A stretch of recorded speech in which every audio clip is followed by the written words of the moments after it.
പോക്സൺ ഉണ്ണികൃഷ്ണാന 3 ആളെ കൊലപ്പെടുത്തിയ സമയത്ത് ഇന്ന് മരണപ്പെട്ടുപോയ ഒരാളാണ് നിതീഷ്. ഉമാമഹേശ്വരനാനയുടെ കൂട്ടത്തിൽ വന്നത് നമ്മുടെ ഓണക്കൂറുണ്ടായിരുന്ന കനകൻ ചേട്ടനായിരുന്നു. ദൈവത്തിൻ്റെ ഒരു ഇഷ്ടക്കേട് കൊണ്ടാവാം അദ്ദേഹം ആ ആനയിൽ നിന്ന് മൃത്യു വരിക്കേണ്ടി വന്നു. ഇത്രയും കാലമായാലും ആനയെ കൊണ്ട് നടക്കണേ, ആ മുട്ടിയാങ്കിലൊക്കെ തട്ടിക്കളഞ്ഞ് കൊണ്ട് നടക്കാൻ പാടില്ലേ, താനല്ലെങ്കിൽ എന്തൊരാളാടോ എന്നൊക്കെ പലരും ചോദിച്ചിട്ടുണ്ട്. പക്ഷേ ആ ചോദിച്ചവരോടൊക്കെ ഞാൻ പറഞ്ഞൊരു മറുപടി എന്താണെന്ന് ചോദിച്ചാൽ,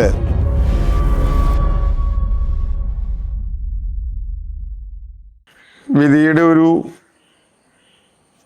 കോപമെന്നോ ഇല്ലെങ്കിൽ വിളയാട്ടമെന്നോ പറയട്ടെ,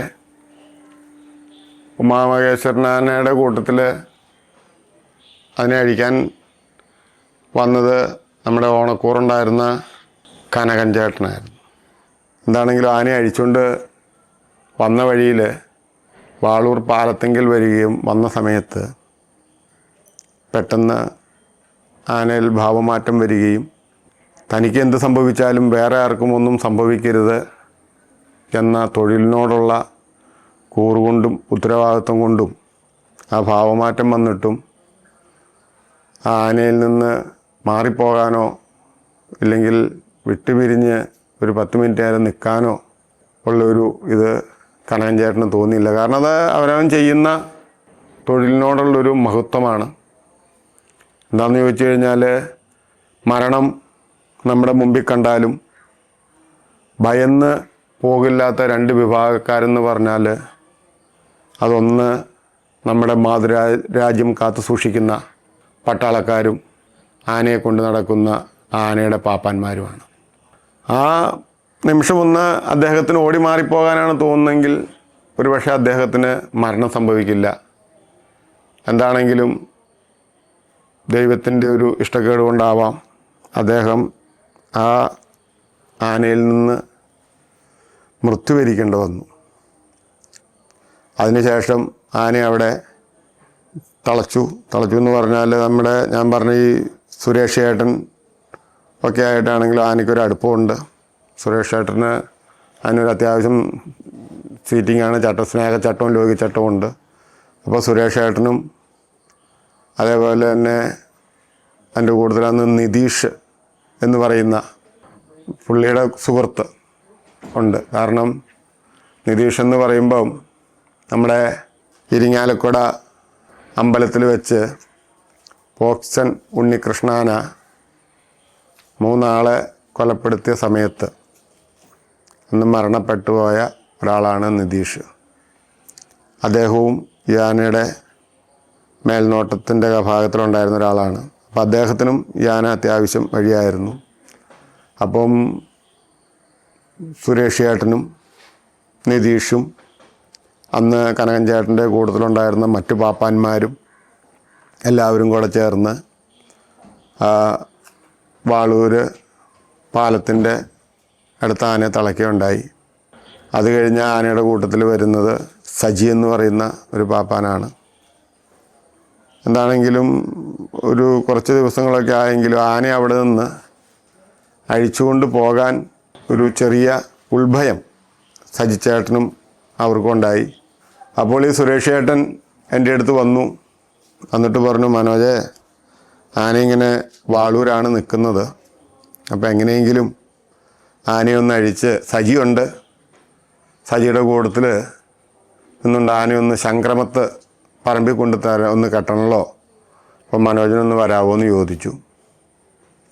അങ്ങനെ വന്നു. അവിടെ വന്ന് ഞാനും കൂടെ സജിച്ചേട്ടൻ്റെ കൂടെ കൂടി, ഞാനും എൻ്റെ അളിയൻ കുഞ്ഞുമോനും ഉണ്ടായിരുന്നു.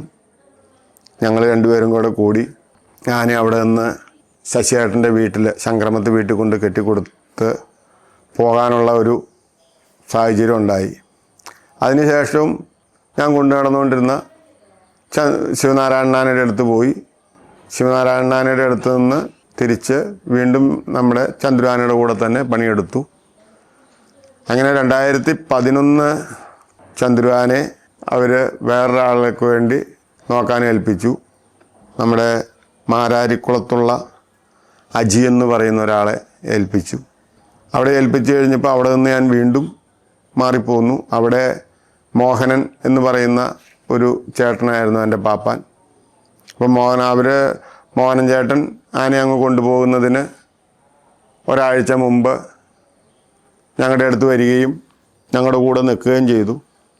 അന്ന് എൻ്റെ കൂട്ടത്തിൽ ചന്ദ്രു ആനയുടെ കൂടെ രണ്ടാം പാപ്പാനായിട്ടുണ്ടായിരുന്നത് കൂത്താട്ടുകുളംകാരൻ സിബി എന്ന് പറയുന്ന എൻ്റെ ഒരു അനുജനെ പോലെയുള്ള അല്ലെങ്കിൽ ഒരു അനുജനായിരുന്നു. അപ്പം മോഹനൻ ചേട്ടൻ വന്നു കഴിഞ്ഞപ്പം അവർ രണ്ടുപേരും കൂടെ ആനയെ കൊണ്ട് നടക്കും. അങ്ങനെ ഞാൻ ആനയുടെ അടുത്തേക്ക് പോകില്ല. അങ്ങനെ ഒരു 10-15 ദിവസം കഴിഞ്ഞപ്പം ഞങ്ങൾ ആനയെ മാരാരിക്കുളത്ത് അജിച്ചേട്ടൻ്റെ വാത്തുപറമ്പിൽ നിന്നാണ് അവരുടെ വീട്ടുപേരെന്നാണ് എനിക്ക്, അതെ, വാത്തുപറമ്പിൽ, അവിടെ കൊണ്ട് കൊടുത്തിട്ട് പോന്നു. അങ്ങനെ ആനയെ കൊടുത്തിട്ട് പോന്നു എന്നറിഞ്ഞപ്പോൾ തന്നെ അന്നമടക്കാരെന്നെ വിളിച്ചു, മനോജ് ഇങ്ങോട്ട് വരണം എന്ന് പറഞ്ഞു. ശരി, ആയിക്കോട്ടെ എന്ന് പറഞ്ഞു. അങ്ങനെ 2011 ഞാൻ അവരുടെ കൂടെ ചെന്നു അന്നമനയുടെ ആനയെ ചുമതലയേറ്റു. 2011 ചുമതലയേറ്റിട്ട് 2022 വരെ അതിൻ്റെ കൂട്ടത്തിലുണ്ടായിരുന്നു. 22 ഡിസംബറിലാണ് ഞാൻ പോരുന്നത്. ഉമാമഹേശ്വരൻ്റെ കൂടെ ചെന്ന് കഴിഞ്ഞപ്പോൾ ഞാൻ എന്തെന്നില്ലാത്ത ആനന്ദമായിരുന്നു എനിക്ക്. ഞാൻ പറഞ്ഞല്ലോ, മഹേശ്വരൻ എന്ന പേരുകൊണ്ടാവാം, എന്തുകൊണ്ടാവാം, എൻ്റെ മകനെപ്പോലെ തന്നെ ആ ആനയും സ്നേഹിച്ച്, ഒരു പക്ഷേ മഹേശ്വരൻ എന്നായിരുന്നു എൻ്റെ മോൻ്റെ പേരെന്ന് ഞാൻ പറഞ്ഞു. അപ്പം മഹേശ്വരൻ എന്നുള്ള പേരും അതിൻ്റെ താരതമ്യമായിട്ടാവാം. ഞങ്ങളൊരു അച്ഛനും മകനെ പോലെയായിരുന്നു കഴിഞ്ഞുകൊണ്ടിരുന്നത്. ഞാൻ ആനയും കൊണ്ടാണ് ഒരുപാട് ഫേമസ് പൂരങ്ങളിൽ, മറ്റേ ആനകളെയും കൊണ്ടൊക്കെ തൃശ്ശൂർ പൂരം എഴുന്നള്ളിച്ചിട്ടുണ്ട് എന്നുള്ളത് ശരിയാണ്. കാരണം തൃശ്ശൂർ പൂരം ഞാൻ പറഞ്ഞല്ലോ, ഇത് വൈക്കം ചന്ദ്രശേഖരനാണ്. ജയേട്ടനൊക്കെ മേടിച്ചു കഴിഞ്ഞപ്പം അതിൻ്റെ പേര് എഴുത്തച്ഛൻ ശങ്കരനാരായണൻ എന്നാക്കിയായിരുന്നു. അപ്പോൾ അതിനെയും കൊണ്ട് തൃശ്ശൂർ പൂരം എടുത്തിട്ടുണ്ട്. അതേപോലെ അടാട്ട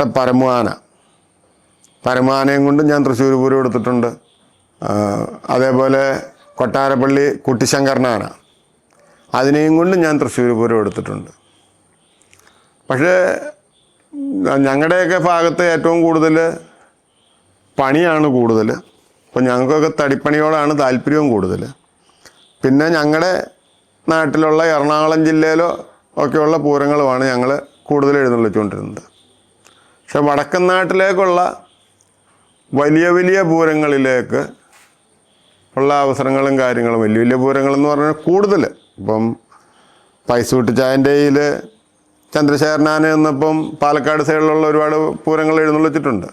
ഉത്രാളിക്കാവ്, നെന്മാറ, ഇരിങ്ങാലക്കുട, കൊടുങ്ങല്ലൂർ താലപ്പൊലി, അങ്ങനെയുള്ള വലിയ വലിയ അമ്പലങ്ങൾ, ഇപ്പം അത് നമ്മുടെ തൃപ്പൂണിത്തുറ, വൈക്കം, അങ്ങനെയൊക്കെയുള്ള വലിയ വലിയ ക്ഷേത്രങ്ങളിൽ എനിക്ക് ഉമാമഹേശ്വരനെയും കൊണ്ടാണ് ചെല്ലാനുള്ള ഭാഗ്യം കിട്ടിയിട്ടുള്ളത്. മഹേശ്വരനെയും കൊണ്ട് നമ്മൾ എവിടെ ചെന്ന് കഴിയുമ്പോഴും ആ ചെല്ലുന്ന ക്ഷേത്രങ്ങളിൽ ഇല്ലെങ്കിൽ ആ കമ്മിറ്റിക്കാരുടെ അടുത്ത് ചെല്ലുമ്പം നമുക്കൊരു ബഹുമാനവും ആദരവും അവർ തന്നിരുന്നു. അത് ഞാൻ ആ മഹേശ്വരൻ ആനയുടെ ആനക്കാരനാവുകൊണ്ടാണ് എനിക്ക് കിട്ടിയത്, അല്ലാതെ ഞാനൊരു വലിയ ആളായിട്ടല്ല.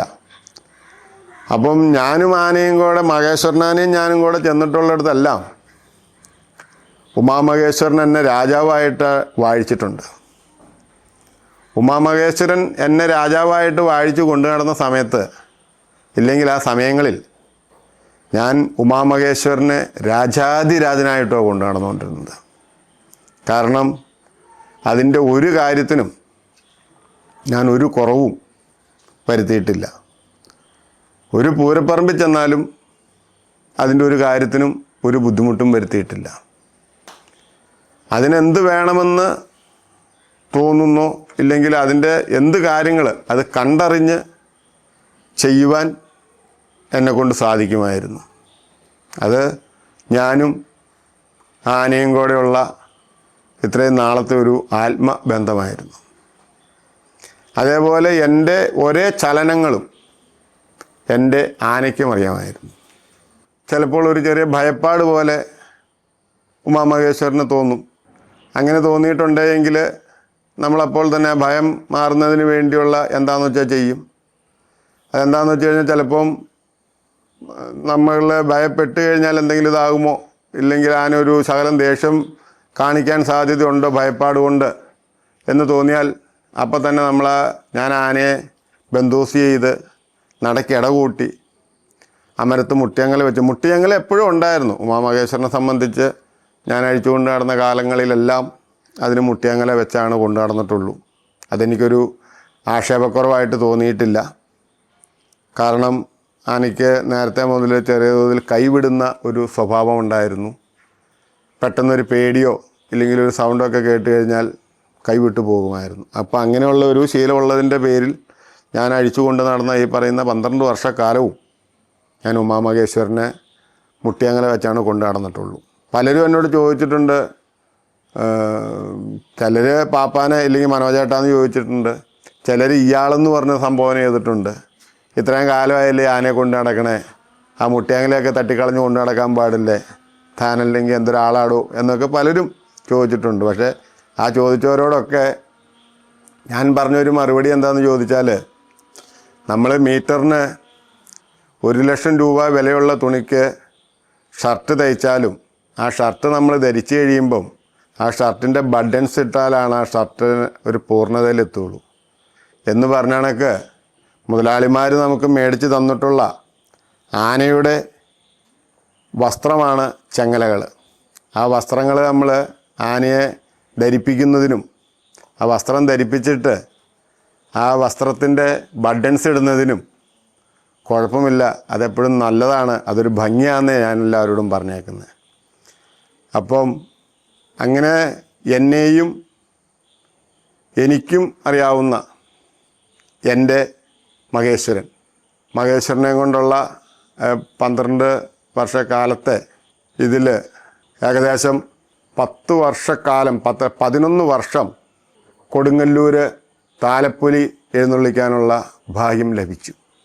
ഈ 11 വർഷം കൊടുങ്ങല്ലൂർ താലപ്പൊലി എഴുന്നള്ളിച്ചപ്പോൾ 10ാം വർഷമായപ്പോൾ കൊടുങ്ങല്ലൂർ താലപ്പൊലി ഉപദേശക സമിതി 10 വർഷം ഒരാനയും കൊണ്ട് ചെന്ന ആനയും ആനപ്പാപ്പാനും എന്നതിനുള്ള ഒരു ബഹുമതിയും എനിക്ക് തരികയുണ്ടായി, ആദരിക്കുകയുണ്ടായി.